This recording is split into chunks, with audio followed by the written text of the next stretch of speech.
Yeah, so it has started recording. So welcome back. So we didn't take the class last time, so there was a longish break, and again there will be a break because of the midterm exams. Uh, I will have some announcements at the in the last slide, end of the class.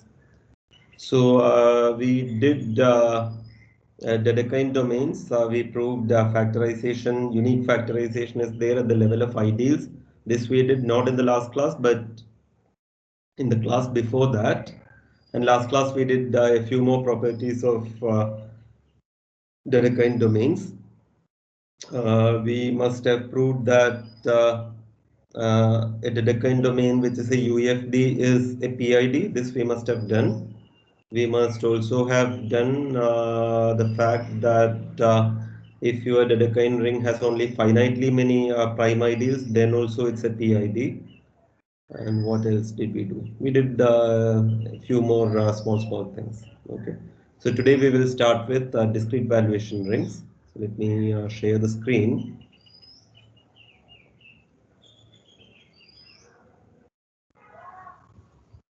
Can you confirm? Yes. Okay. So today is DVR. DVR is what? Discrete valuation ring. We have already seen this when we were doing chapter 2, but again, we will do some more properties. Okay.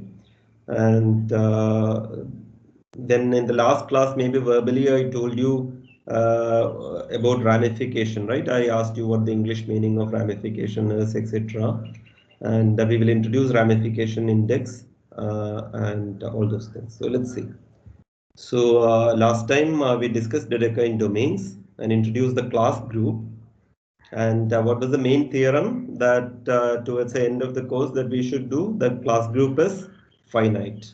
Okay, that's a big result. Today we will discuss discrete valuation rings. So what is a discrete valuation ring? We have already said what the definition is.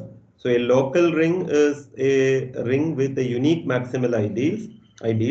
DVR has a unique prime ideal. Not just that, it's also assumed to be a PID. So a DVR is a PID with a unique non-zero prime ideal. So it's denoted by M. So in particular, it's a local ring. Right? Because unique prime ideal M. So if there's a maximal ideal, that's a prime ideal. So this has to be the unique maximal ideal. So M will be generated by one element because it's a PID. So everything is generated by one element. So some one element. So M is generated by. So this notation. Do you know what this symbol is?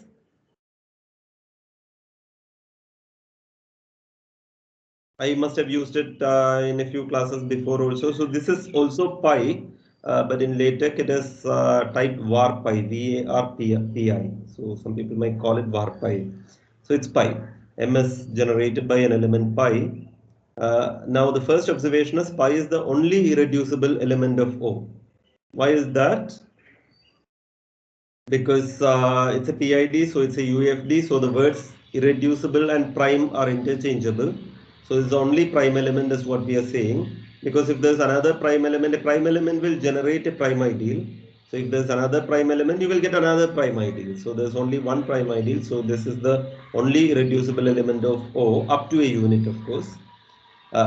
Indeed, another such element will generate another prime ideal.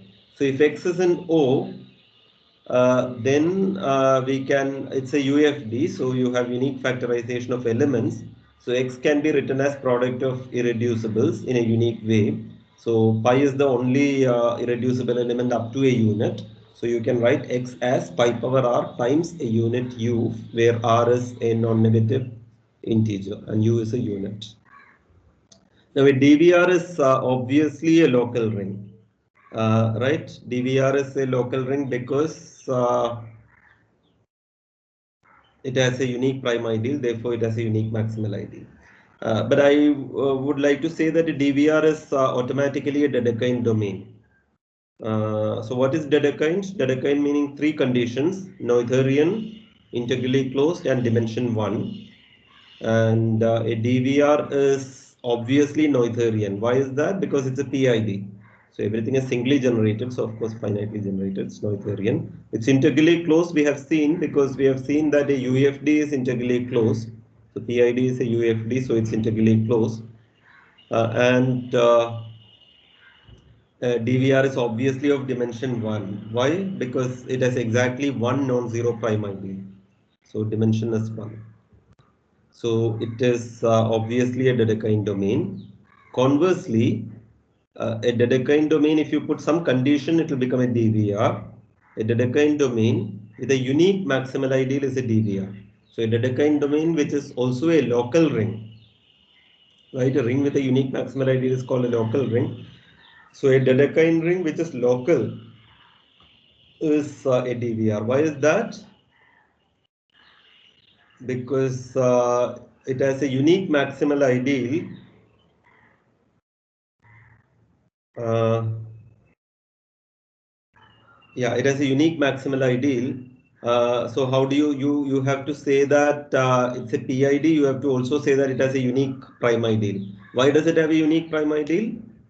Because if there's another prime ideal, all prime ideals are maximal because it's Dedekind. So if it has another prime ideal, then you will get another maximal ideal. So that cannot be the case. So there's a unique prime ideal.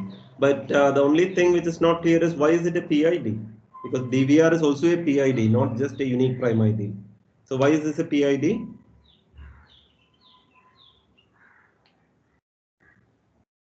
Any comment?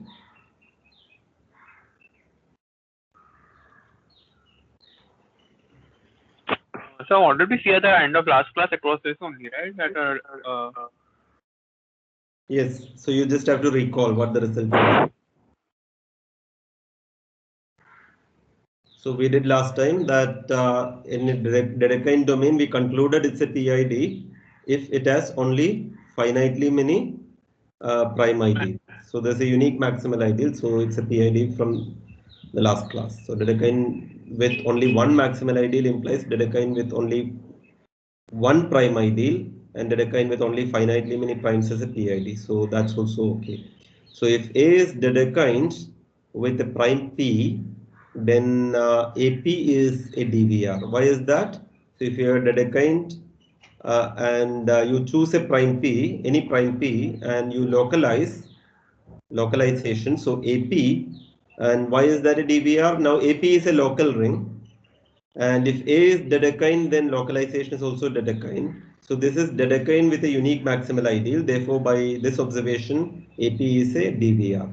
So if you have a Dedekind ring, by localizing, you are reaching DVR. So these things are very nicely connected. So indeed, AP is Dedekind, as localization of Dedekind is Dedekind, and AP is a local ring. Therefore, by the previous observation. So any ideal in a DVR, so suppose you have a DVR, let's denote it by O comma M. M is your unique prime ideal. So any ideal in a DVR, it's a PID, so any ideal is singly generated. Therefore, it has to be of the form M power R. Is this observation clear? If M is the unique maximal ideal, unique prime ideal, then any ideal is of the form a power of that prime ideal. All the ideals are of powers of a given ideal M. Why is that? Because any ideal is principal, so it is generated by some power of pi. So if ideal is generated by x, and if x is pi power r times u, then the ideal generated by x is equal to m power r, where m is ideal generated by pi. So these are all obvious observations. Now let's do a small thing about modules over Dedekind rings. So assume that A is Dedekind, and let P be a prime in A, and as usual denote the take the multiplicative set to be complement of this prime. And suppose you have two modules over A and one containment is given, and from that you want to deduce a containment. So suppose the localization at P, you have this containment, and this is true for all P, all primes P. Do you already know what to expect? If you already know, you can tell me. Anyway, we will give a quick proof. If this is true for all primes, what should be the statement? M is subset of M. Yeah, then the containment is true at the original level. M is contained in N. So that is true. We claim that M is contained in N. So what is the proof? Take something in M, so call it A, and you have to show that A belongs to N. So because A belongs to M, you are going to use what is given to you. So A belongs here, no? A is on the left hand side, A by 1. So A is here. Therefore, A belongs to SP inverse N. So you write it there.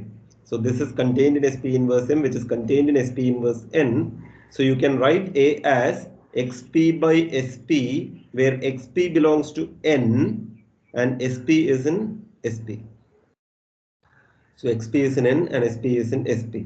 So write like this and consider the ideal generated by, so this you do for each prime P.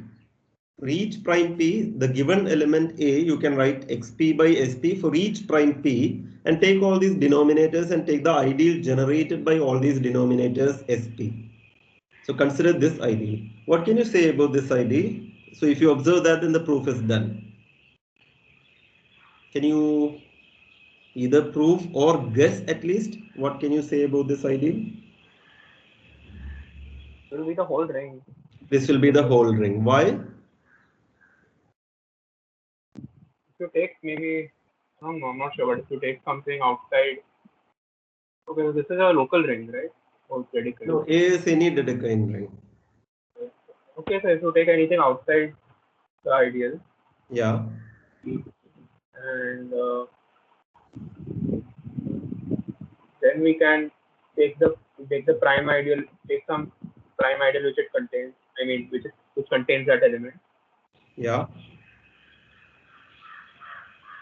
and then Yes. look at SP inverse of M for that prime ideal. Correct. Correct. So that's enough. Yeah. So that's correct, and that's what the main observation is. So first question is, can this be a proper ideal? Answer is no, because if it's a proper ideal, then it will be contained in some maximal ideal, but that will be a contradiction to your choice. Right? If this is contained in some maximal ideal M, then Sm is also there, but Sm is by definition outside M. So that's a contradiction. So the answer is no, and therefore it is the full unit ideal, meaning the full ring, and therefore one belongs to that ideal. Right? The unity one belongs to this ideal. So you can write one as a combination. One can be written as summation Yp Sp, where Yp is from A, right? B is an ideal, B is a full ring. So one can be written as summation Yp with Yp in A, and this is a finite sum. Okay. What do we have to show? We have to show that A belongs to N.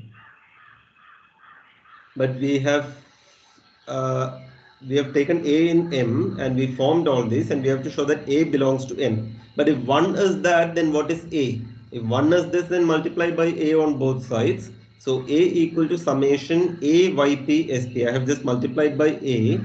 But observe here, what is A? A is Xp by Sp. So ASP is Xp.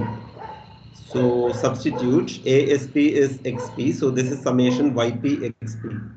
But where is XP from? Where is XP from? XP is from N. So summation YP each of the XP is from N. So summation YP XP is in N. So this belongs to N, and that's what we wanted to show. Okay. So if at all the localizations, if containment is there, then you have containment M contained in N. Okay. Let's do one more thing. There's a vector space structure. Where do you get the vector space? So A by P is a field, and you are talking about a vector space over that field. So let M be a free module over A of some rank N. Okay. So you take M to be a free module of rank N over A, and then do you want to take a guess what the statement is? Because this is the title of the slide, vector space.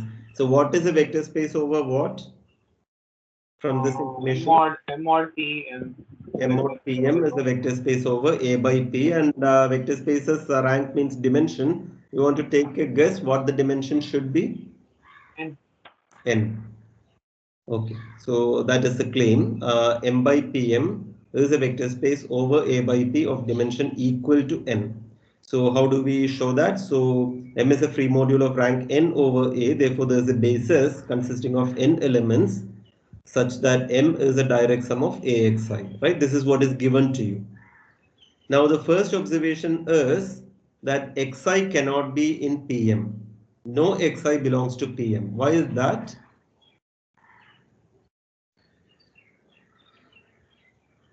So Xi's are from M and I'm claiming Xi is not in Pm.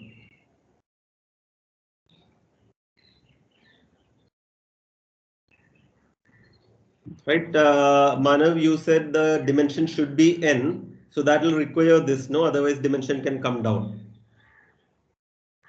When you take M by Pm, if Xi belongs to Pm, then when you take reduction mode P, that will become 0. So this is the first observation. I think the thing Nakayama. Yeah, it is like Nakayama. It is the same argument as in Nakayama. So if you have seen the proof of Nakayama, it's the same thing. So otherwise, there is an I such that Xi belongs to Pm, and if Xi belong right, if this is not true, then there is an I such that Xi belongs to Pm, but M is generated by these things. So you can write Xi as P times M is generated by this. So Xi will be equal to summation AI BI, where AI is in P and BI is in M. But each BI you can write as summation CI XI, because these are this is the basis. Okay, so all that put together, so what I'm saying is it is AI BI, but BI is summation CI XI. So all together you can write XI as summation AI XI, where AI belongs to P and XIs are these generators given to you. But then there is also AI XI here, so you can take 1 minus AI times XI is a linear combination of other XIs, right? With AI and P and Xi, therefore Xi can be written as a linear combination of the other Xj's. Why? Because 1 minus AI, what can you say about 1 minus AI? AI is a AI belongs to P. The unit. Yeah, 1 minus AI is a unit. Why is that? Or it cannot be in the maximal ideal. Yeah, because P is the unique maximal ideal. So 1 minus AI is a unit, and therefore what you have got is 1 minus AI times Xi is summation Aj Xj, all other Xj's. And 1 minus AI is a unit, so you can divide by that. So you have written Xi as a linear combination of the other Xj's. But that's a contradiction because it's a basis. And therefore the conclusion is, so this is the same argument as in Nakayama. So therefore no Xi belongs to Pm. And Xi generate M over A is given to you, and therefore Xi bar, what is Xi bar? Xi plus Pm, and this will generate what over what? This will generate M by Pm over A by P. So that's obvious. Generation is obvious. And so we are going to claim that this Xi bar will be a basis for M by Pm over A by P. Generation is done, and all these are non-zero elements is done. So we just have to show that linear independence. So suppose there's a linear combination which is zero vector, then this means summation AI xi belongs to Pm. So argue exactly as earlier. From this you can conclude that what will you conclude? You will conclude that all the AIs are in P. That's what you wanted to show, right? The coefficients are zero. So AIs are in P. So from this you conclude that AI belongs to P for all I. Otherwise, there is some I at which AI is not in P. Then uh, if AI is not in P, summation AIXI is in PM. So as earlier, you can write this as summation BIXI with BI in P. And if AI not in P, then AI minus BI is a unit as earlier. And therefore, you will get a contradiction that XI is a linear combination of the other XJs. Is this correct? On linear combination on other XJs. Okay, maybe it's okay. Off is what I mentioned. Okay, so this will show that it's a basis. So conclusion, M by Pm is a vector space over A by P, which is a field of equal dimension, of dimension equal to n, which is the rank of the free module M over A. Here A was what? A is a local ring. A is a local ring. Okay.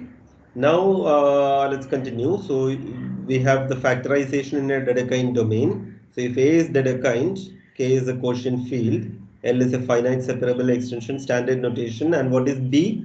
B is the integral closure of A in L. This is our standard notation, standard assumptions. And the first question is B Dedekind?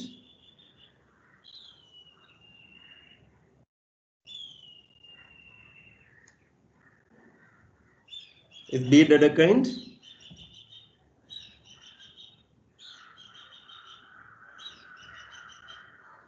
Okay, say yes or no. I mean, forget the proof. What do you think is the question? Without thinking much, what is your hunch? Yes. Yes. How many of you think yes? Is there anyone who thinks no? Okay. Who said yes? Is it Manav? Yes. Okay. And do you see a proof also? Not yet. I'm wondering. Why would it be Noetherian firstly? That was. You don't have to give me a proof, but you can say that I think it is yes because of something. Okay. Maybe I didn't formulate it mathematically, but see, when you said yes, there must have been some feeling in you that the answer is yes. I think B will be integrally closed in L. Yeah. Why? Why? So There are two arguments. One is the correct argument which we recalled last time, and one is a wrong argument which I told some of you at the end of the no, class. I'm not talking about that. I like not because it's an integral closure. Okay, so the correct Because argument. of that. Yeah. So we recall the correct argument last time, and now you know why the other conditions are also true, no? Because when we recall that, we recall the other things also. So all those things will go through, no? Right? Last time or last to last time we proved that ring of integers in a number field is Dedekind. So it's the same proof, right? Yes. So Yes. Noetherian will be because of that finite generation, that famous result that we did long ago. Under these conditions, the integral closure of A in L we showed as a finitely generated A module. In particular, it's finitely generated as an A algebra. And then you only said last time, no? What was the famous result that you have to use? You gave me the name last time. So if A is Noetherian and B is finitely generated as Hilbert a, basis. Hilbert basis. say that again. Hilbert basis theorem. Hilbert basis theorem. So that Hilbert basis theorem shows that B is Noetherian and B is integrally closed by that argument. What you will do is you take something from L, let us say X, and assume X is integral over B. So X power n plus Bi xi, summation Bi x power I is 0. And then you form the ring A bracket the coefficients Bi. And from what we know from long back, because all the BIs are from B, and B is each element of B is integral over A. And what we have shown long ago is A adjoined with all the BIs, A bracket the BIs, that will be a finitely generated A module. And then you observe that adjoin X also, right? X satisfies a polynomial with coefficients Bi. So adjoin X also, so A adjoin with Bi's and X, that is a finitely generated A module. Why is that finitely generated? Because X can be expressed in terms using the Bi's, right? So that is finitely generated. And if you consider A bracket X, it is a submodule of that, a submodule of a finitely generated module, everything is Noetherian. So this is Noetherian, this is finitely generated. But if A bracket X is finitely generated, what can you conclude? X is integral over A. But if X is integral over A, that means X belongs to B. So that's what we had to show in order to show B is integrally closed. and every prime is maximal, the same argument like last time. Either that argument or the other argument that Manav gave. Either one will work. Because if you take a prime, you intersect and come to the prime below, but the prime below is maximal, and we know that small p is maximal if and only if capital P is maximal. This was Manav's argument. And the other argument will be using the fact that a finite integral domain is a field. So either way, so B is Dedekind. Answer is yes, and the proof is the same proof as earlier to show that OK is Dedekind. I think there's a pause button missing. Okay. So same proof as earlier to show that a ring of integers of a number field K is Dedekind. Okay. So now choose a prime downstairs. So this prime will have a factorization, but I'm not interested in that right now. If you have this P, how do you go to B? Going to B is consider PB. The ideal generated by P in B. So this is an ideal in B. And we just said that B is Dedekind. And in any Dedekind ring, you have unique factorization into into finitely many primes. So it has a prime factorization. PB is equal to P1 power E1 etc. PR power ER. Agree? Because B is Dedekind. Therefore, any ideal has a unique factorization. So PB has a factorization. And what is PI intersection A? Any of this P you take, let's say PI. What can you say about PI intersection? Take a guess first and then we will see whether we can prove it. Take a guess.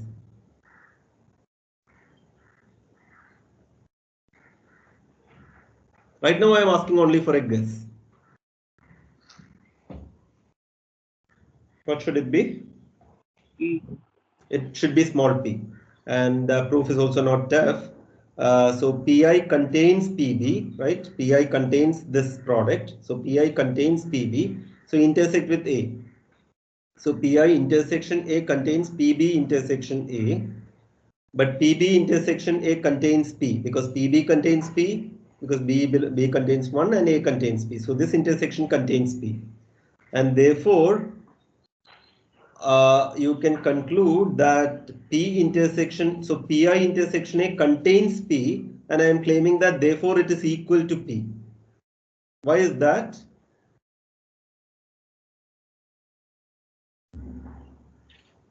From the containment, you can show that they are equal. You can claim that they are equal. Why is that?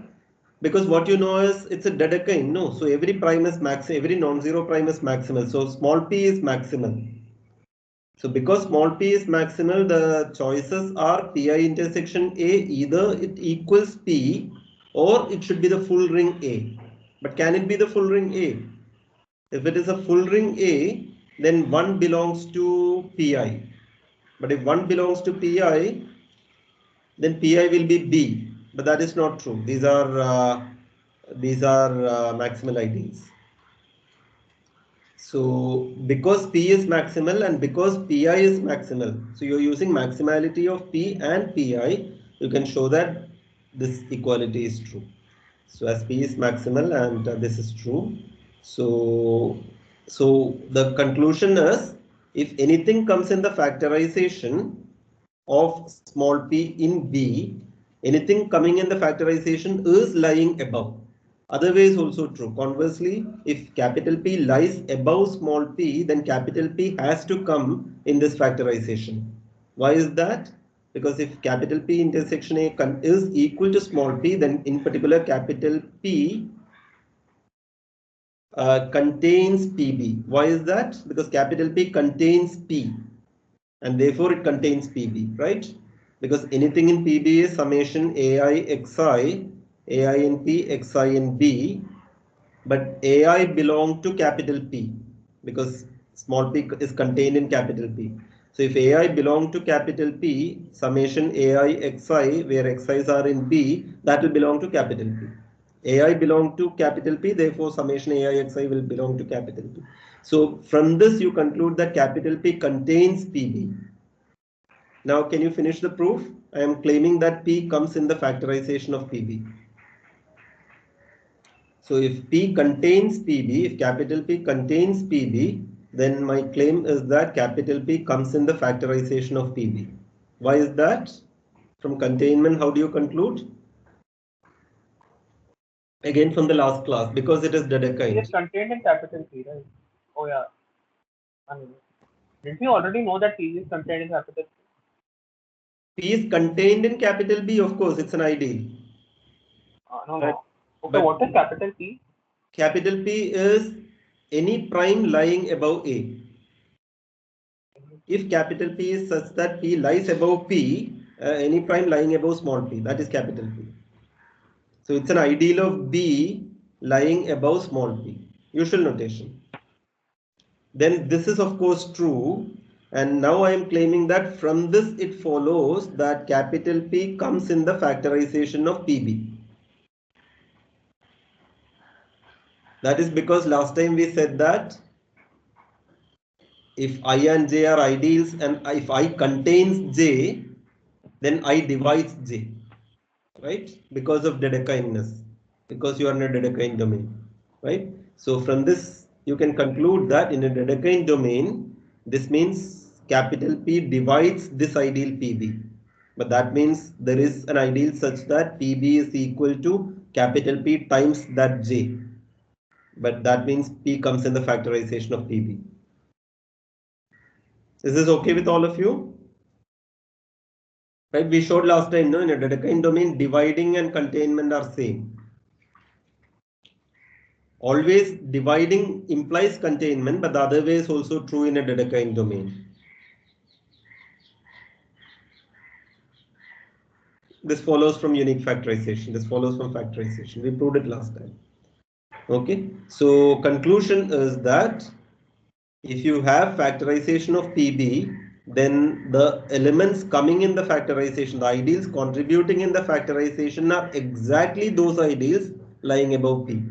So if PB has a factorization, then the prime ideals contributing to the factorization are exactly those primes lying above P. This, how many times it contributes, that you don't know. But what contributes, you know for sure. These are exactly the primes lying above P. So pi appears in the factor, P appears in the factorization of PB. Okay. Now let's make one remark about localization. Suppose you have this. Here A is Dedekind, K quotient field, L is finite separable, B is the integral closure, and you have such a factorization. What we showed in the last slide is these PIs are exactly the primes lying above P. Okay, so in particular, if you have Galva, a lowercase Galva, then if you know one P, you know all other P. They will all be Galva conjugates. So suppose S is the complement of P, and then this is true. S inverse P times, so S inverse P is a prime ideal of S inverse A, and S inverse B is over S inverse A. So you can do the corresponding S inverse P times S inverse B, and I am claiming that the factorization is exactly this factorization. Just apply S inverse everywhere. This is obviously true because we know that multiplication by S inverse is a homomorphism from the group of ideals to the group of ideals. That was obvious, and therefore this is of course true. Now the claim is that each of this S inverse Pi, since P1 is not equal to P2, S inverse P1 not equal to S inverse P2. S inverse Pi are distinct. Why is that? So that needs a small check, which is easy. So S inverse Pi are distinct because otherwise if there are I and J such that S inverse Pi is S inverse Pj, then choose an X in Pi minus Pj, right? Pi and Pj are distinct, so there is an X in Pi, not in Pj, and write that X, so that X is X by 1, so that is here, and therefore that is here, so you can write that as Y by S, where S is in S and Y is in Pj. Okay, if you write like that, then Sx is y, but where is y? Y is in Pj. Y is in Pj. But if Sx is in Pj, Pj is a prime ideal, and x is not in Pj, what can you conclude? S belongs to Pj. But that is not true. Why? Because if S belongs to Pj, S also belongs to A. Multiplicative set is in A. So S belongs to Pj and A. So Pj intersection A. But what is Pj intersection A? It is small p because Pj comes in the factorization. And what comes in the factorization is exactly those primes lying above P. So Pj intersection A is equal to P, but that's a contradiction because S is A minus P. So these are also distinct. So the point of this slide is, see, finally we are interested in factorization of prime IDs. So take a prime, go above, and you would like to factorize that. So in a Dedekind domain, we need to do this. And what this is telling you is sometimes the calculations you can do after localizing. You can localize at that prime. What is the advantage of localizing at a prime? If you have a Dedekind domain, what is the great advantage if you localize at a prime? You get a DVR, so it's a PID in particular. So you are in a better situation to do the calculations because you are in a DVR. DVR is easier than Dedekind. So, for example, if I want to know what is this E1, I can localize and do the calculation here. And if I can figure out what E1 is there, then I have understood what is E1. So this is a good trick that we can use to our advantage later. Okay, so this is the definition of the ramification index. Ramification index of Pi over P is just that number Ei, the power that is coming in the factorization. Okay, so if you take PB and if you write this definition, the ramification index of P1, capital P1 over P is this power E1. That is the definition of ramification index. Okay, so I have defined what the ramification index is. By definition, it is this. And here is a quick remark. Suppose you are in the local city. So this is for any Dedekind ring. Assume further that it is local. Therefore, it becomes a DVR. So A is a PID because finitely many primes means PID. So here is there's a unique prime. And because it's a PID, it is generated by one element, let's say pi. And is B also a PID? B is the integral closure of A in L.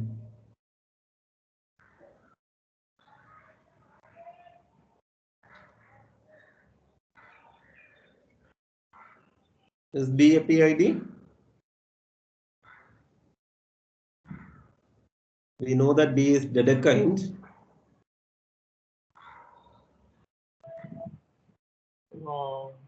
A was Dedekind, right? A is Dedekind, also local. Therefore, A is a PID. B is the integral closure of A in L, and the question is B also a PID? So we saw that B is Dedekind, right? B is Dedekind, yes. We just need to check whether it's local. But B need not be local. A is local. No, but yeah, you are right. Just finish it off. So your answer is yes, right? Yeah, so everything is lies over a maximal ideal is a maximal ideal. Correct. Therefore, And but there can be many maximal ideals lying over P. Say P1, P2, etc., PR. Therefore, you're right. You're done. Just one more observation. we're using the factorization. Yeah, you use the factorization and you can say that there are only finitely many primes lying above P, which is anyway true. Therefore,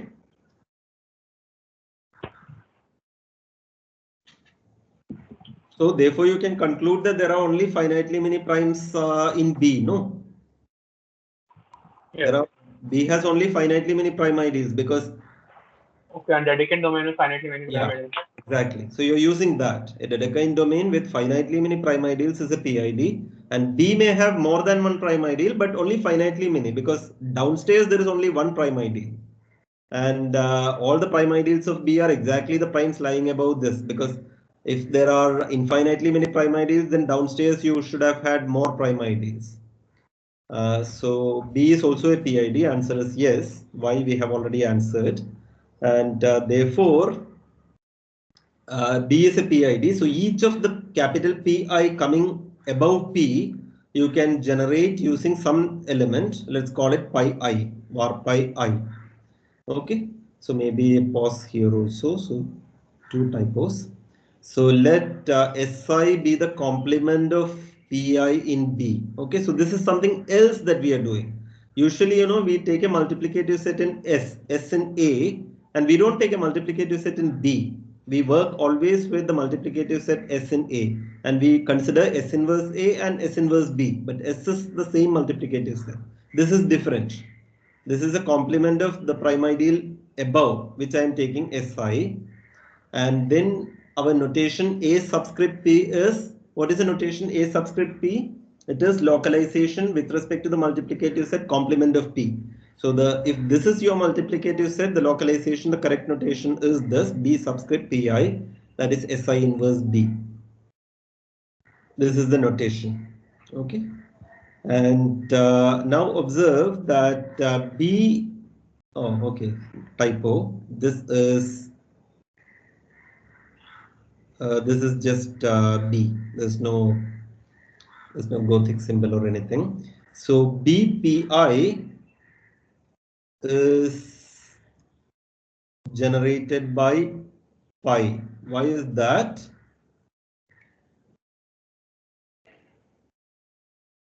No. So I'm just no.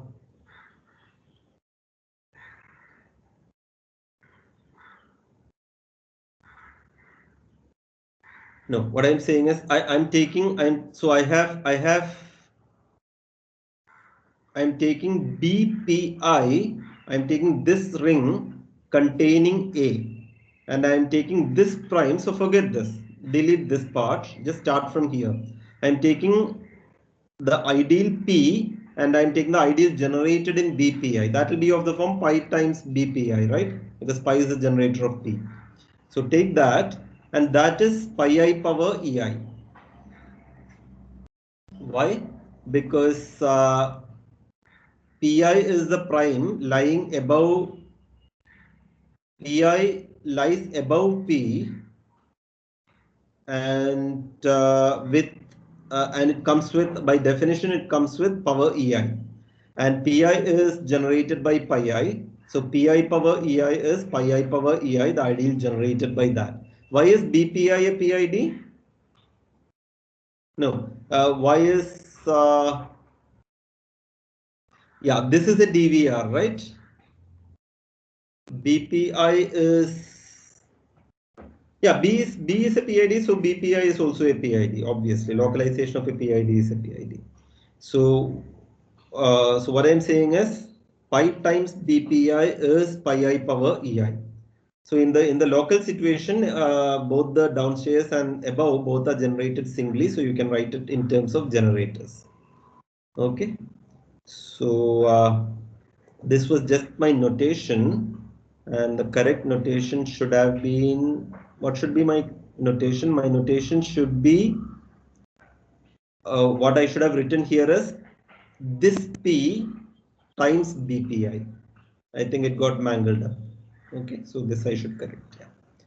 Okay. Now, Lang calls it a warning. So this is typed warning. This is written as warning on page 24 of Lang. The warning is that, so you have small p and capital P, small p in A, capital P in B, and you take A subscript P. By definition, it is a localization of A with respect to the complement of P, and above you take B subscript capital P. So this is not S inverse B. This is the localization of B with respect to the multiplicative set, which is a complement of capital P. So the multiplicative sets are now different. Okay. And the warning is that B over A is integral does not mean B subscript capital P is integral over A subscript small p. So BP need not be integral over AP. This is the warning. And then he asks you to prove it as an exercise that BP is integral over AP if and only if capital P is the only prime in B lying above P. Otherwise, it need not be. So there could be many primes lying above P, in which case, if there is more than one prime lying above, then it is not integral. So you should do a small exercise. You can take any one of the things and check this. For instance, if you take A to be Z and B to be Zi, I is square root of -1 Gaussian integers, and you take a prime down, let us say 5, and you check that 1 plus 2y lies above P. And now you exhibit an element of BP which is not integral over AP. So I'm leaving this as an exercise. Actually, you can give many elements, but give me one element which is not integral over AP. So what is happening in this example is capital P is not the only prime lying above. There is one more prime lying above. Can you take a guess what should be the other prime lying above 5? If this is one prime, what is the other 1 prime? minus 4. 1 minus 2y. And these are not, these don't differ by a unit. 1 minus 2y is indeed a different prime. So therefore there are two primes lying above P, and therefore this exercise, if you believe, you know that BP is not integral over AP, but I am asking you to actually exhibit an element which is not integral. Okay, we have already introduced what is ramification index. Equally important, what was the notation? E, right? E of P over P. Now there is F of P over P, which is what is called the residue class degree.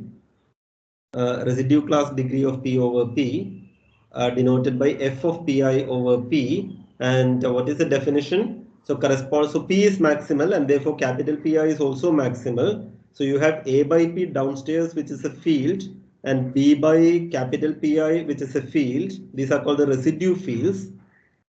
And that's an extension of this. Right, that's a vector space over this. These are fields containing one containing the other. So these are that can be treated as a vector space over this, and you can ask what is the dimension of that vector space. So the degree of this field. So this is by definition the residue class degree. Okay. So these are the two most important numbers, two important integers associated with prime factorization, the ramification index and the residue class degree. One is denoted by E, the other is denoted by F.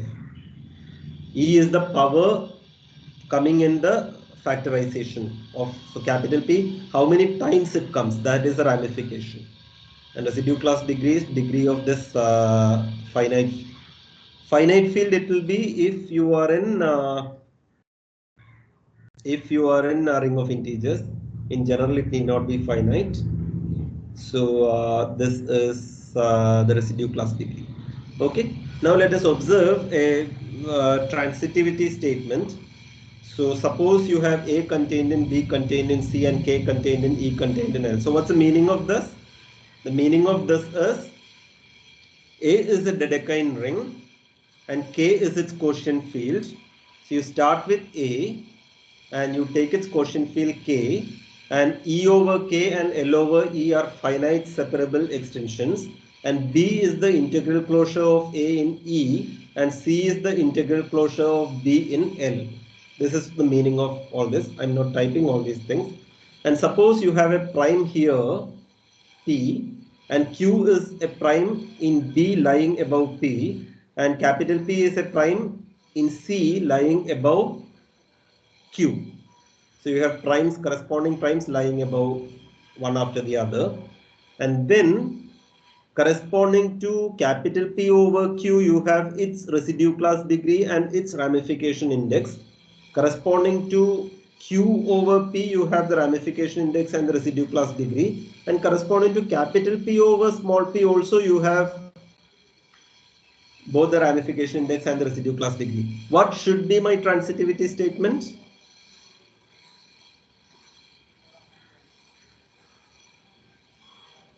What should be my transitivity statement? The ramification index of capital P over small p should be what? The sum of the Why sum? Just think of the thing. So the how do you, product of it. yeah, product, right? Obviously, no, because if you take P, you take the ideal generated by P in B, PB. So in PB, Q comes with some power, let us say A. Now Q you take in C, so QC. In QC, capital P comes with some power B. So if that is the case, then if you take P in C, what will be the power coming? It will be Q power, it will be P power B power A. So multiplication, so A times B. So we have proved it. So the ramification index of P over P is the product of these two ramification indices. And similarly, what will be the residue degree? So this we already proved. Just take the power, take another power. So A power B power C is A power BC. That's all that we are saying. And what about residue degree? Same. It's again the product, because what is the residue degree corresponding to this? It is B by Q, its degree over A by P. The residue degree corresponding to this is C by capital P over B by Q. But then the degree of this extension is degree of this extension times degree of this extension. That is field theory. So this F is this. So we have already proved this. So I'm not giving a proof. This is obvious. So you have transitivity for both the ramification in this index and the residue class degree. Okay, now let us introduce norm of an ideal. In field theory, in Galois theory, you know norm of an element. There is also the concept of norm of an ideal. So let's motivate it. So we have the obvious map from the group of non-zero fractional ideals of A. Let's denote it by IA.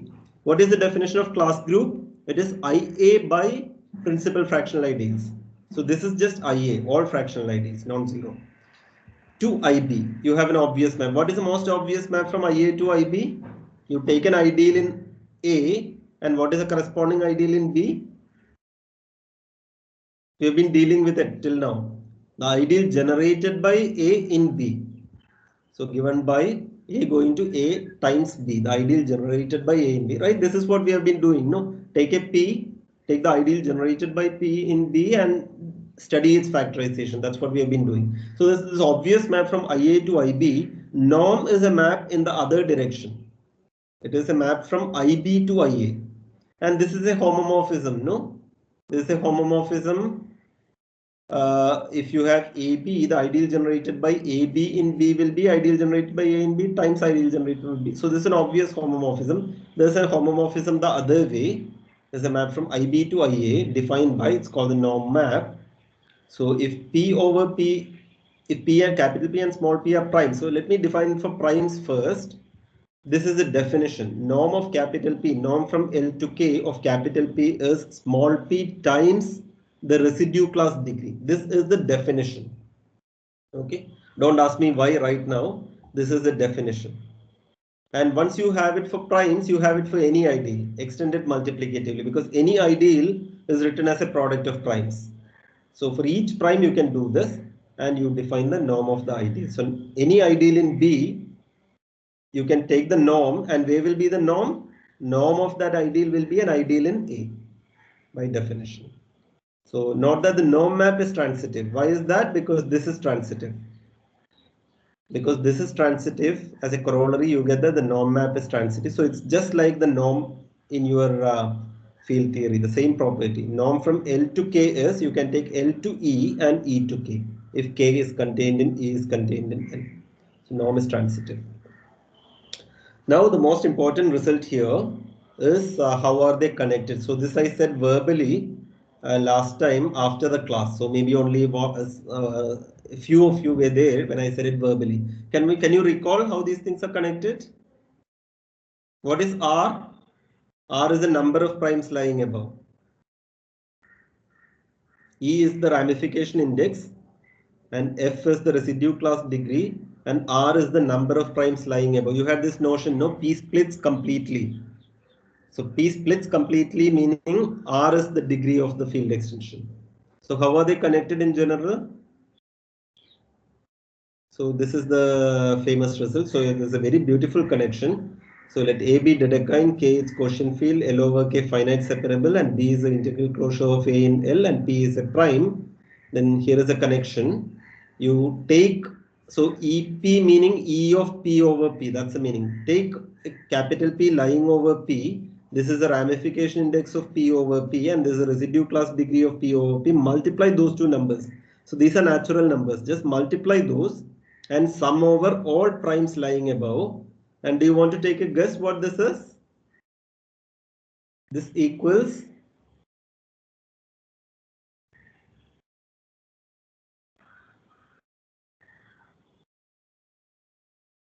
there is only one number in the slide, hidden in the slide. What is that? Yeah, R T, right? No, R is already coming here. The summation will be, the sum will be R terms. Sum Right? will be over R. Sum is over capital P lying over P. And how many capital P are lying over P? That is called R. Right. So there are R terms in this sum. But what is this answer? When you sum up all this, it will be more than R. No, it could be more than R, right? Because if E is bigger than 1 or F is bigger than 1, then the summation is bigger than R. There is one number hidden in the slide, and that is the answer, and it's a very beautiful answer. The number 11 is there in the slide at the bottom. Number 11. because of lecture 11. Yes. No, not that. Yeah, okay. I like these kind of answers, but anyway, that was a joke. No, you are not expecting, some general thing to be 11. No, always. That was a joke. But there's a number in my slide. I mean, I haven't written a number, but there's one way in which number can come. So there are these three numbers, but result, so that has come in the left hand side already. Now we are looking at the right hand side. So EFR are already used. And is there a number here in highlighted part? No. Is there a number here? No. Is there a number here? Yeah, the degree of that thing. Yeah, it is the degree of L over K. So it's a very, very beautiful result. The ramification index, residue class degree, and the number of primes lying above are very beautifully connected. It is the degree of L over K. Suppose L over K is Galois. It is not given to be normal. It is only separable. Suppose it is Galois, finite and Galois. What can you say about E's and F's? What do you know about the primes lying above a given prime in the Galois situation? They are all conjugates. No, they are all Galois conjugates. So if you have P1 and P2, then P2 is sigma of P1 for some sigma.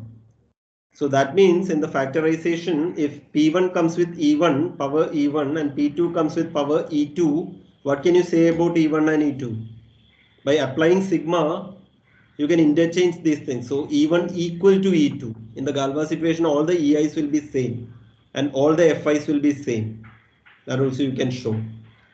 And if that is the case, then all the E's are constant E and all the F's are constant F. So what is the left hand side? E times F plus E times F plus E times F, etc. How many times? R. R times. So what is the left hand side? EFR. EFR. So in particular, if it is Galois, this degree L over K is equal to EFR. If it is not Galois, these numbers can vary, and then it is this sum. So it's a beautiful result which we will prove next time. Okay, so we will come to the end of today's class a bit early maybe. So we will prove this next time and continue from there. So this will be after the midsem break. I think Wednesday the midsem is starting and it is there till next Tuesday or something. So we will not take classes. Some of you may have exams. No, I don't know. Anyway, we won't take classes. So next class is after the break. So it is on Thursday, 4th March, right? Today is 22nd and next week is midsem and Monday is also in the midsem period. So next class is Thursday. So that's 4th March. But more importantly, you have all been given an assignment in lieu of the midsem instead of midsem. And this assignment, I have already told you what you are supposed to do, but let me tell you how the evaluation will be. Okay, so overall it is worth 40 marks and I'm going to divide the marks now. So please pay attention. And this is the due date. By 3rd March midnight, you should submit the assignment. So you have a lot of time. Do a good job of it. I will evaluate it a bit harshly, bit roughly, not roughly, harshly. And this is how I will evaluate it. So some part of it is easy scoring and some part of it will be mathematically scoring. So pay attention. This is how I will evaluate. So first of all, you have to look at Daniel Marcus. You have chosen your questions. You have to type your, so everything has to be in text. So if you don't know text, learn text. There's enough time. So type your chosen questions from Daniel Marcus book exactly as it is stated there. This is important. Okay, this is an assignment where marks are there. So exactly, I meaning you should not change a word. If there is a comma, you should put the comma. If his notation is capital P, you should put capital P. If his notation is, some particular script capital P, your tech also should be that particular script. No change. It should be blind copy paste, including notations, including punctuation marks. Okay. That is the first part of the assignment, just typing the question correctly in tech, exactly as it is. And this part carries 3 marks. So you have 3 questions, right? So 3 marks each. And yeah, so if you know how to tech properly, you are getting 9 marks for free. You just have to, and by paying attention. If you make a small change, I will cut marks. If you change the notation, I will cut marks. If you change active voice to passive voice, I will cut marks. Okay.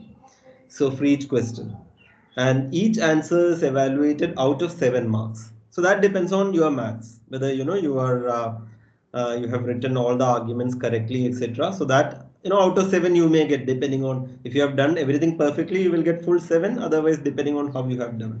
So 10 marks for one question. So 30 marks are over because you have 3 questions. Okay, so 30 marks are over. Now there is also a bonus 10 marks. So you have to submit both the text and PDF files.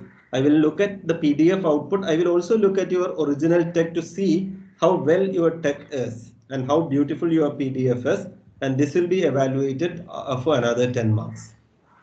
Okay, so the exam is not just for algebraic number 3, exam is also for LaTeX.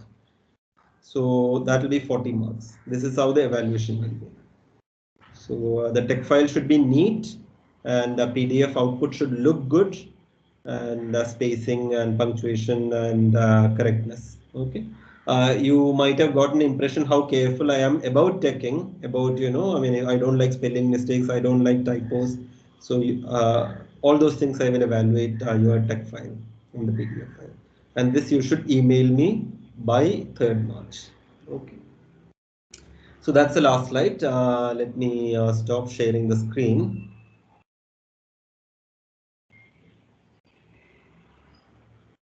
So let me stop sharing the screen and let me also stop the recording. Okay, so stop recording.